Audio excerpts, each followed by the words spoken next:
E aí pessoal, tudo bom com vocês? Depois de um tempinho parado por causa da pandemia, agora a gente vai voltar com as avaliações e vocês vão conferir agora comigo a nova estrada 2021.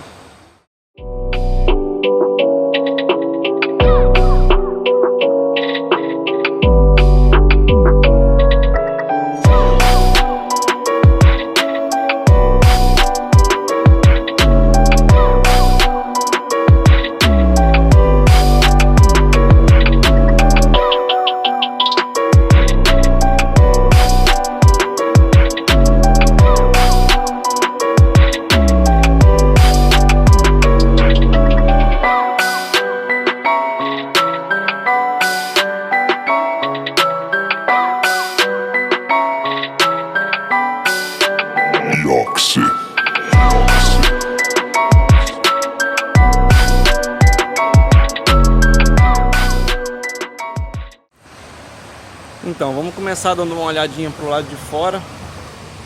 E o que a gente pode perceber? A gente pode perceber que ela é totalmente nova, não tem nenhum parafuso da carroceria em comum com o antigo modelo da estrada. Ela agora está muito mais parecida com a Fiat Toro. Ganhou 4 portas, 5 lugares, que antes a estrada era homologada só para 4 ocupantes. Uma caçamba um pouco maior. A capacidade de carga foi mantida em 650 kg, só que a litragem da caçamba teve um bom ganho, principalmente por causa da remoção do estepe que ficava dentro da caçamba e passou a ficar embaixo do assoalho. Essa estrada ela tem basicamente as mesmas dimensões do modelo anterior. Ela tem diferença de alguns milímetros, tanto em largura como em comprimento. Ela ficou um pouquinho mais baixa pela ficha técnica, mas na verdade é por causa desse suporte de carga no teto, que na estrada antiga é um suporte um pouco mais alto, então na prática a altura não muda muito não. Essa aqui é a versão Vulcano, topo de linha, motor 1.3 Firefly, que a gente vai detalhar esse motor daqui a pouco. 101 cavalos na gasolina, 109 no álcool. Aí vocês podem dizer, pô, mas o carro ficou mais fraco. Ficou um pouco mais fraco, só que ele ganhou muito em economia e ele ficou mais de 100 kg mais leve por causa da nova plataforma. Essa plataforma, chamada de MPP pela Fiat, ela, graças à adoção dela, né, o carro passou a usar muito mais aço de alta resistência e nisso a carroceria ficou, além de ser mais leve, ela ficou mais rígida do que o modelo anterior. Então, questão de robustez foi não só mantida, como foi ampliada. Rodas aro 16 são opcionais nessa Vulcano. A estrada Adventure anterior também tinha opção de aro 16 e capota é de série, entre outros itens. Essa versão Vulcano, ela veio bem mais equipada do que era a versão Adventure anterior. A gente pode ver aqui, ó, comandos no volante em couro, novo painelzinho ali, ó, colorido, de, se eu não me engano, é 3,5 polegadas ou 4. Os bancos, eles são parcialmente revestidos em couro e um tecido bem agradável, com um desenho no meio.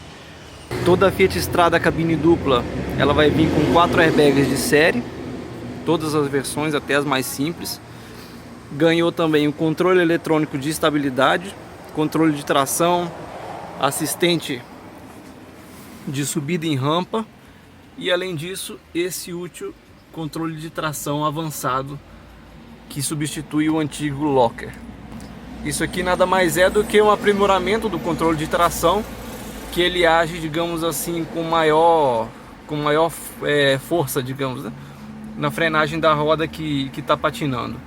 Assim, se você tem, por exemplo, a roda direita patinando, com esse controle aqui mais avançado, o sistema freia com mais intensidade essa roda para a potência ser transferida para a roda que tem aderência.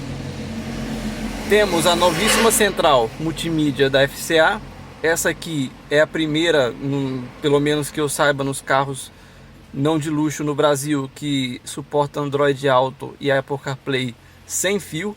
Ou seja, você não precisa conectar nenhum cabo USB, tudo sem fio, ótimo. Ar-condicionado não é digital, é um ar-condicionado comum, funciona bem. Temos aqui um porta-objetos, bom para colocar a carteira, colocar a maquininha nas versões mais simples, né, que vão ser usadas para trabalho. Foi feito para colocar a maquininha de cartão, esse espaço. Fora isso, temos aqui comandos no volante de áudio, computador de bordo e o nosso cluster de instrumentos.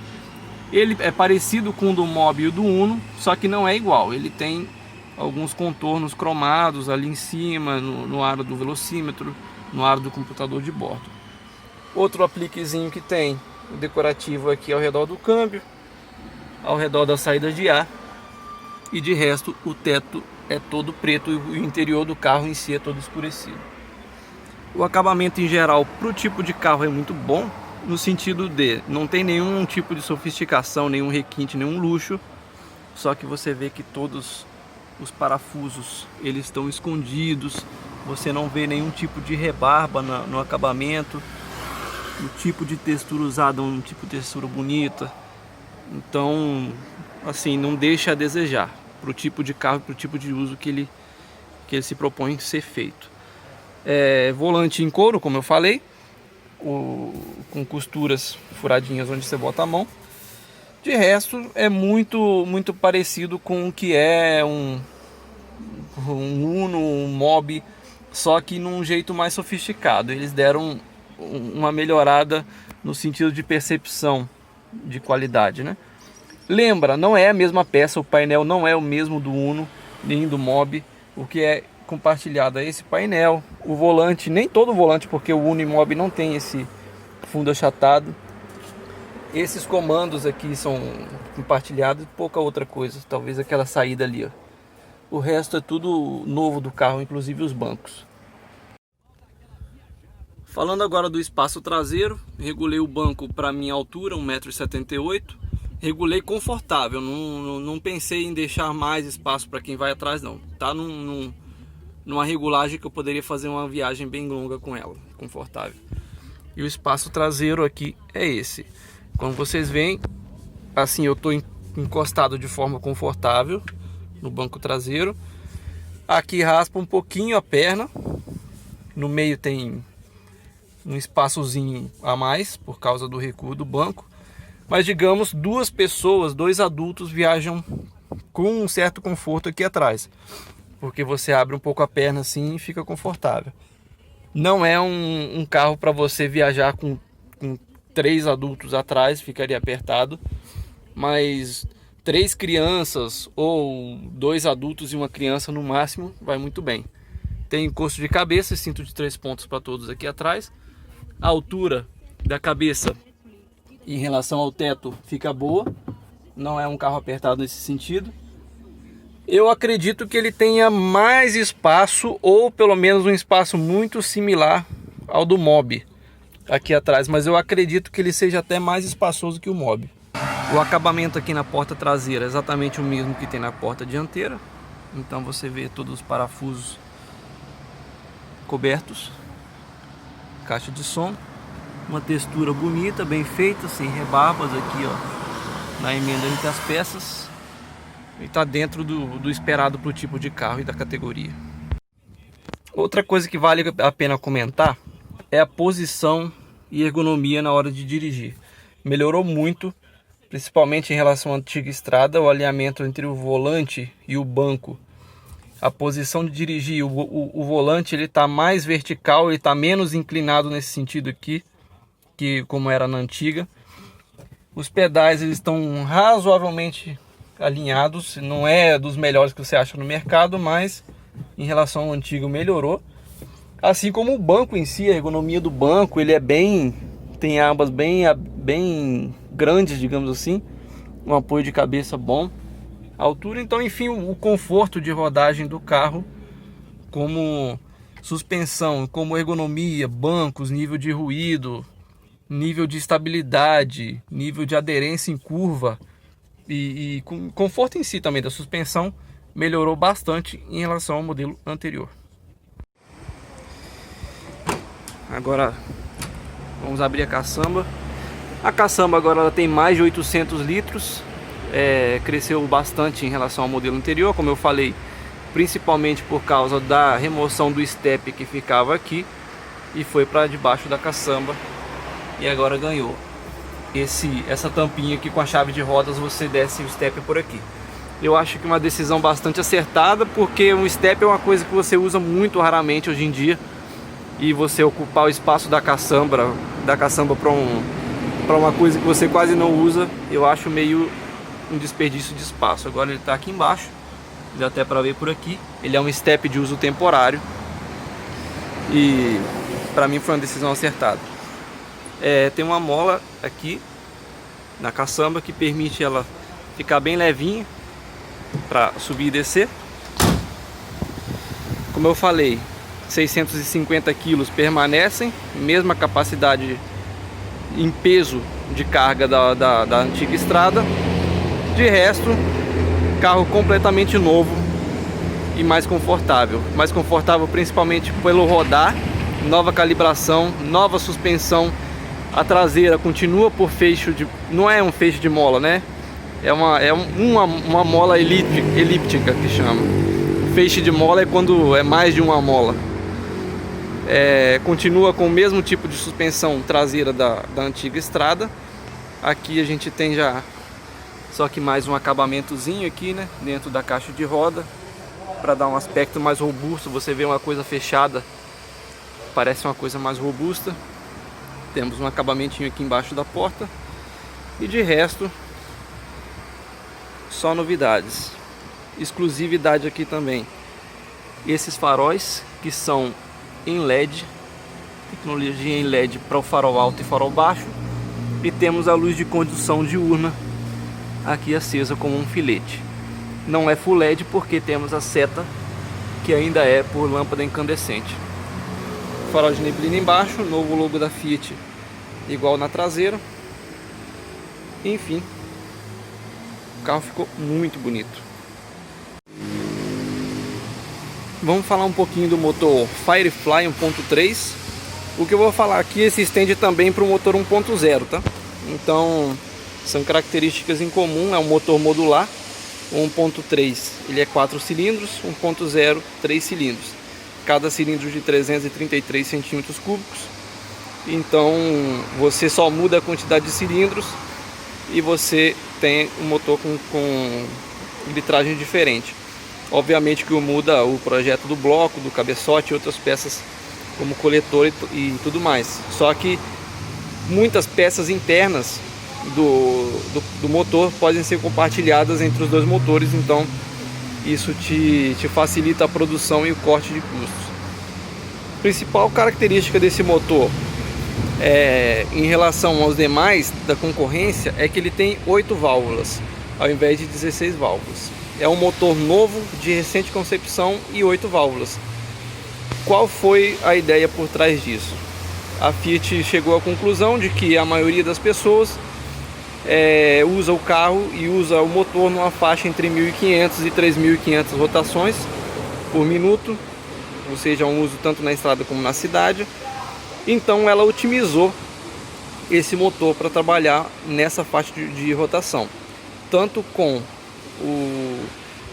a utilização de apenas 8 válvulas, né, para você ter torque em baixa rotação, como na questão de redução de consumo de combustível, porque você tendo 8 válvulas, ao invés de 16, você tem a metade das válvulas para ser acionadas, metade das molas, porque cada válvula tem uma mola que opõe resistência, né, que ela normalmente já fica fechada, tem uma mola para ser pressionada, então 8 molas para serem pressionadas a menos, 8 balancinhos a menos, um comando de válvula a menos para você tocar.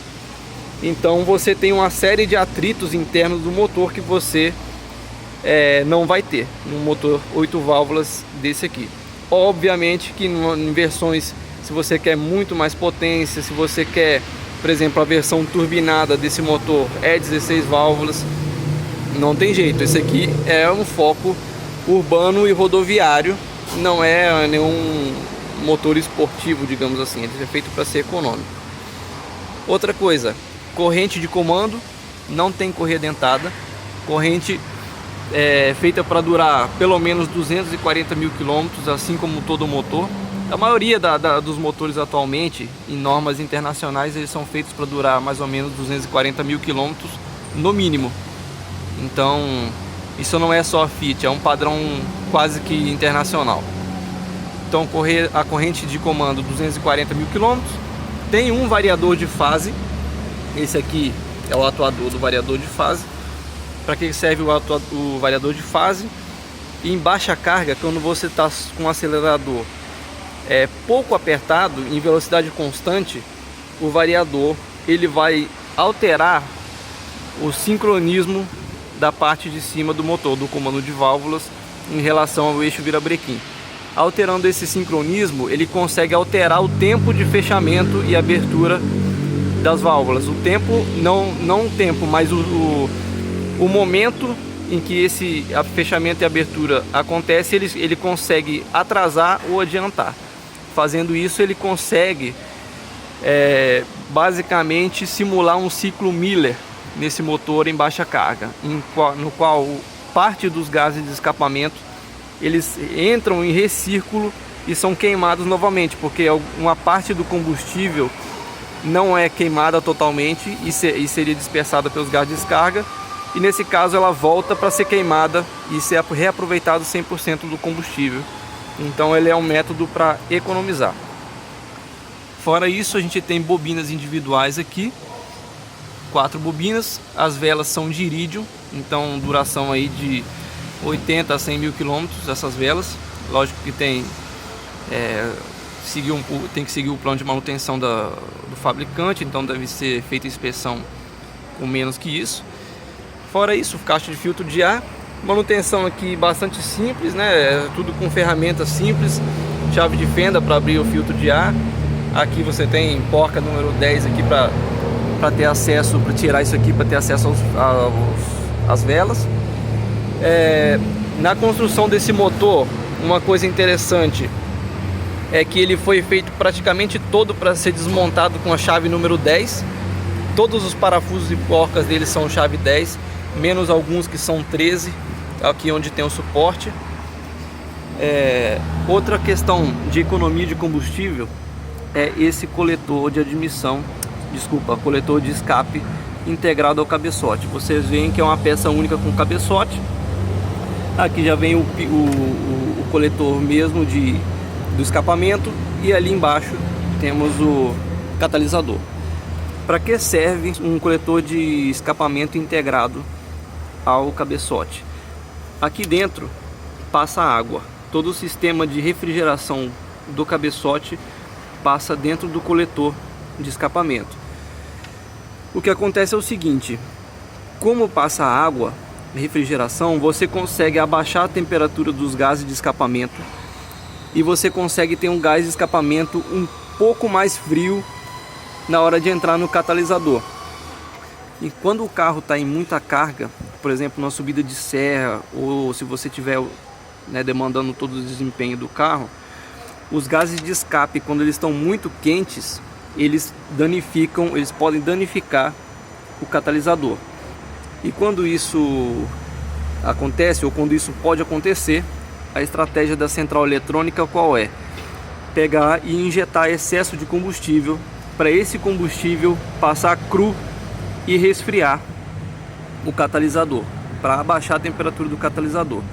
Isso gera o que? Um gasto a mais de combustível, porque você tem combustível extra, excedente, sendo injetado para esse resfriamento. Quando você tem um coletor de escapamento que é integrado e resfriado pelo próprio líquido, o que acontece? Os gases já saem mais frios e a central eletrônica já pode adotar uma estratégia de uma mistura mais magra de combustível, com menos combustível, e com economia de combustível, gerando economia, sem o risco de você danificar o seu catalisador. Então é uma estratégia de economia que envolve a própria construção do motor. Fora isso, nesse caso aqui a gente não tem o start-stop, então a bateria é do tipo normal, comum, não é FB. A parte de fusíveis e caixa de fusíveis está bem protegido, tá vendo? Embora tenha os dizeres aqui para você não colocar jato d'água. Demais é isso, a parte de ABS e controle de estabilidade está bem no alto do carro, a parte bem alta, protegida de água. Aqui atrás a gente tem uma manta termoacústica, serve tanto para proteção térmica quanto para barulho. No mais, nada de muito sofisticado ou de eletrônica nesse motor. É tudo muito simples e pensado para boa manutenção e para durabilidade. Um diferencial da Fiat que eu acho que vale a pena ser citado: todos os carros da Fiat ainda vêm com o cofre do motor completamente pintado, tanto dentro do cofre do motor como o capô, totalmente pintado e envernizado.